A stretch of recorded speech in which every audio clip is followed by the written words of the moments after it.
नमस्कार, आप देख रहे हैं खबर की नगरी। दुनिया की सबसे खतरनाक बीमारियों में से एक कैंसर। हर साल लाखों लोग इसकी चपेट में आकर जिंदगी की जंग को हार जाते हैं। एप्पल के को फाउंडर स्टीव जॉब्स, भारत के वित्त मंत्री रहे अरुण जेटली, एक्टर ऋषि कपूर, ऐसे मशहूर लोगों की एक लंबी फहरिस्त है जिनकी कैंसर के चलते मौत हो गई। WHO के मुताबिक दुनिया में सालाना करीब 1 करोड़ लोग कैंसर के चलते दम तोड़ देते हैं। लेकिन अब रूस से आई है एक ऐसी खबर जिसने पूरी दुनिया को चौंका दिया है। रूस ने दावा किया है कि उसने कैंसर की वैक्सीन बना ली है और ये वैक्सीन 100% इलाज करने में सक्षम है। अब सवाल ये उठता है, क्या वाकई में रूस की वैक्सीन से कैंसर का 100% इलाज मुमकिन है? आखिर ये वैक्सीन है क्या, किन किन तरह के कैंसर पर काम करेगी और भारत में ये कब तक उपलब्ध होगी? आज की इस वीडियो में हम आपको बताएंगे पूरी डिटेल में। सवाल नंबर 1, रूस ने कैंसर का क्या इलाज ढूंढा है जिसकी इतनी ज्यादा चर्चा है? दरअसल 6 अगस्त को रूस की federal medical and biological agency यानी FMBA ने ऐलान किया कि उसने कैंसर की वैक्सीन तैयार कर ली है। FMBA की चीफ वेरोनिका स्क्वाटसोवा ने कहा, कई सालों तक रिसर्च चली और पिछले 3 सालों से प्री क्लिनिकल स्टडी पर काम हो रहा है। वैक्सीन अब इस्तेमाल के लिए तैयार है। हम ऑफिशियल परमिशन का इंतजार कर रहे हैं। ये mRNA बेस्ड वैक्सीन है जिसका नाम एंट्रोमिक्स है। रूस के national medical research radiology centre और एकेडमी ऑफ साइंस के angle heart institute of molecular biology ने मिलकर इस वैक्सीन को विकसित किया है। रूस के दावे के मुताबिक ये प्री क्लिनिकल ट्रायल्स में 100% तक प्रभावशाली यानी इफेक्टिव रही है और सुरक्षा मानकों पर खरी उतरी है। वैक्सीन के क्लिनिकल ट्रायल्स की शुरुआत कोलोरेक्टल कैंसर यानी बड़ी आंत के कैंसर के 48 मरीजों के साथ की गई है। इन ट्रायल्स की घोषणा saint petersburg international economy forum 2025 में 18 से 21 जून को की गई थी। इसे बार बार इस्तेमाल करने पर भी कोई गंभीर साइड इफेक्ट नहीं देखे गए हैं, जबकि कीमोथेरेपी और रेडिएशन थेरेपी जैसे कैंसर के इलाजों के गंभीर साइड इफेक्ट होते हैं। अब अगर इसे मंजूरी मिलती है तो एंट्रोमिक्स दुनिया की पहली पर्सनलाइज्ड mRNA कैंसर वैक्सीन बन जाएगी। वेरोनिका स्क्वाटसोवा के अनुसार एंट्रोमिक्स को पर्सनलाइज्ड इसलिए कहा जा रहा है क्योंकि ये हर मरीज के लिए उनके RNA के आधार पर खास तौर पर तैयार की जाएगी। यह वैक्सीन शरीर के इम्यून सिस्टम को सुधारती है ताकि शरीर कैंसर कोशिकाओं को खुद पहचान कर उन्हें खत्म कर सके। यह वैक्सीन ट्यूमर को छोटा करने और उसे बढ़ने से रोकने में बेहद प्रभावी साबित हुई है। सवाल नंबर 2, क्या वैक्सीन हर तरह के कैंसर को खत्म कर सकती है?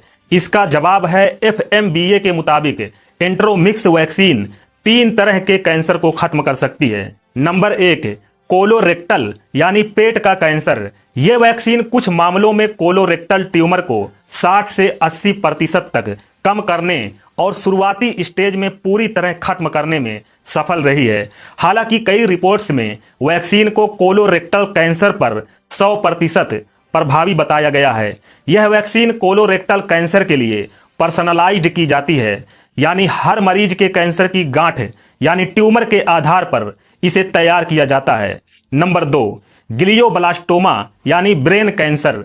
एंट्रोमिक्स वैक्सीन का एक एडवांस वर्जन ग्लियोब्लास्टोमा यानी ब्रेन कैंसर के लिए डेवलप किया जा रहा है। यह अभी डेवलपमेंट के आखिरी फेज में है। यह वैक्सीन अभी कोलोरेक्टल कैंसर के वैक्सीन जितनी तैयार नहीं है, लेकिन रिसर्च तेजी से हो रही है। नंबर 3, मेलोनोमा यानी स्किन और आंख के कैंसर। इसके लिए भी वैक्सीन का एक और वर्जन बनाया जा रहा है। यह वैक्सीन भी आखिरी चरण में है। ट्रायल्स में कोई गंभीर साइड इफेक्ट नहीं देखे गए हैं, केवल हल्के साइड इफेक्ट जैसे थकान या इंजेक्शन वाली जगह पर सूजन देखी गई है। इसके अलावा मीडिया रिपोर्ट्स में कहा गया है कि यह वैक्सीन फेफड़े, स्तन और अग्नाशय यानी पैनक्रिएटिक कैंसर के लिए भी फायदेमंद हो सकती है, लेकिन इसको लेकर कोई पुख्ता जानकारी सामने नहीं आई है। अभी इसे लेकर शुरुआती रिसर्च की जा रही है।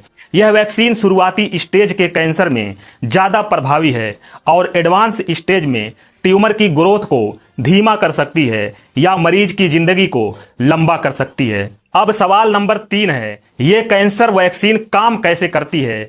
तो इसका जवाब है एंट्रोमिक्स एक mRNA बेस्ड वैक्सीन है। यानी वैक्सीन में असली वायरस नहीं होता है, केवल उसका mRNA कोड होता है। जब वैक्सीन शरीर में जाती है तो हमारे सेल्स उस mRNA के निर्देश पढ़कर वायरस का एक स्पाइक प्रोटीन बना लेते हैं। हमारा इम्यून सिस्टम इस प्रोटीन को पहचान कर एंटीबॉडीज तैयार कर लेता है। एंट्रोमिक्स वैक्सीन कोविड, फ्लू या पोलियो की वैक्सीन की तरह नहीं है जिसे स्वस्थ लोगों को दिया जाता है ताकि वायरस का संक्रमण होने से पहले ही उसे रोका जा सके।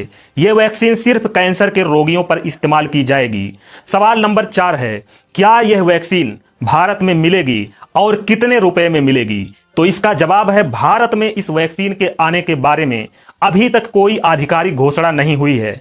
भारत और रूस के बीच स्वास्थ्य क्षेत्र में सहयोग है, इस वजह से उम्मीद लगाई जा रही है कि यह भारत में भी मिलने लगेगी। हालांकि इसके लिए भारत के drugs controller general of India यानी DGCI की मंजूरी और स्थानीय ट्रायल्स की जरूरत होगी। हालांकि रूस ने कहा है कि अपने नागरिकों को यह वैक्सीन मुफ्त देगा। भारत में इसकी कीमत के बारे में कोई भी जानकारी सामने नहीं आई है। भारत में इसकी कीमत प्रोडक्शन कास्ट, इंपोर्ट, डिस्ट्रीब्यूशन और सरकारी सब्सिडी पर निर्भर करेगी। अगर भारत सरकार इसे राष्ट्रीय स्वास्थ्य मिशन में शामिल करती है तो इसकी कीमत कम हो सकती है या यह मुफ्त भी मिल सकती है। सवाल नंबर 5, दुनिया में कितने तरह के कैंसर हैं और उनका क्या इलाज है? तो इसका जवाब है शरीर के अलग अलग अंगों और कैंसर के फैलने के तरीके के हिसाब से करीब 200 तरह के कैंसर हैं। दुनिया भर में सभी कैंसरों में सबसे आम कैंसर है स्तन कैंसर यानी ब्रेस्ट कैंसर। अभी तक कैंसर का इलाज किसी एक तरीके से या एक वैक्सीन से नहीं होता। अलग अलग कैंसर के मरीजों और उनके कैंसर की स्टेज के आधार पर अलग अलग तरीके से कैंसर का इलाज किया जाता है। इनमें से सबसे कॉमन तरीके हैं surgery, chemotherapy, radiation therapy, immunotherapy, hormone therapy और स्टेम सेल ट्रांसप्लांट। हालांकि रूसी वैक्सीन के अलावा 3 और वैक्सीन हैं जिन्हें कैंसर के इलाज में इस्तेमाल किया जाता है।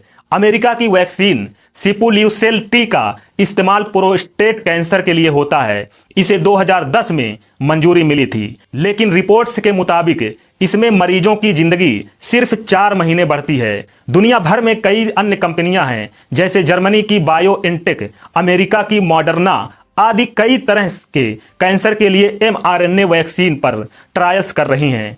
तो क्या वाकई कैंसर अब हार जाएगा और इंसान जीत जाएगा? आने वाले वक्त में इसका जवाब मिलेगा। फिलहाल आप जुड़े रहिए हमारे साथ। अगर यह जानकारी आपको पसंद आई हो तो कृपया वीडियो को लाइक कर दें और हमारे चैनल को सब्सक्राइब जरूर कर दें ताकि ऐसे ही ग्राउंड ब्रेकिंग न्यूज आप तक सबसे पहले पहुंचती रहे। धन्यवाद।